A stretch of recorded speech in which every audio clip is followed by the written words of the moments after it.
In the meantime, though, I want to take a look at one tack that Trump has made a habit of taking. He repeats a story that is definitely shaky on facts and attributes it to people say, or many people are saying. Here's the latest example, and here's a tweet. Quote, "Many people are saying that the Iranians killed the scientist who helped the U.S. because of Hillary Clinton's hacked emails," end quote. The backstory here, Trump is speaking of Shahram Amiri, who was just executed for allegedly sharing Iran's nuclear secrets with the enemy. The State Department says there is absolutely no connection between Hillary Clinton's emails and his execution. State officials also point out that Amiri's name has already been made public back in 2010, and the Clinton emails that mentioned his name were not classified. But the internet, leave it to the internet here. They have definitely picked up on Trump's attribution, and a hashtag here, many people are saying, has come to life. So let me turn to CNN political commentators John Phillips, a Trump supporter, and Angela Rye, used to serve as executive director of the Congressional Black Caucus. So welcome to both of you. Thank you, Brooke. Good morning. Good morning, good afternoon. John Phillips, let me just begin with you. With this whole couching it, people are saying, many people are saying, why does he do that? I mean, is that responsible? Look, anytime you get into the word on the street argument, you go off message. We're looking for the leader of the free world. We're not looking for a town crier. And I thought Trump was best yesterday when he was on message. He was focused. He gave his economic speech in Detroit, and not only he did was on teleprompter, so he wasn't ad-libbing and saying many people are saying. You liked him on message, the fact, yes? He stayed away from word on the street.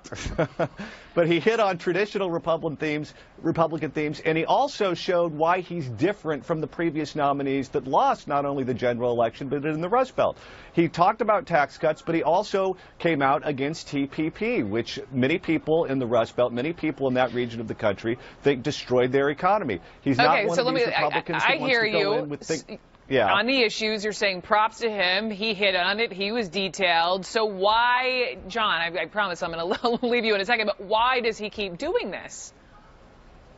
Look, he's got Tourette syndrome sometimes when he's on Twitter. This is part of the intervention, is to make sure that he has a much slower speed on the connection, and he's much less inclined to do these sorts of things. He's a non-traditional candidate. He hasn't gone through the state legislature and in Congress where he's learned to mute these sorts of things. He's an outsider that's coming in, and he has outsider tendencies, and he's got to learn to mute it sometimes. I have lists from the Washington Post, and not just on Twitter, but June after the Orlando shooting, September talking about Muslims, on the Iran nuclear deal, on Ted Cruz's citizenship, and the fact that he was born in Canada. These are all things he has said out loud. Angela, you want to weigh in?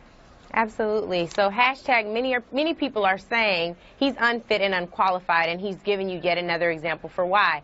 Now, I agreed with everything that John said up until he got to Tourette syndrome. For all the people out there who have that, Donald Trump does not have that. He's got something completely different. It's called he's just uncontrollable. Unless, to Brooke's point earlier, he's on teleprompter. So Donald Trump was not on his message. He was on the message of the staff who wrote the speech yesterday. If he is not reading the words of someone else, then he is off the cuff, he is irresponsible, and he is reckless. He has demonstrated all the reasons why. There were 50 people who to a letter, many of them well respected. I did not agree with a lot of the policy decisions that they were responsible for when they served in several of the Republican cabinets.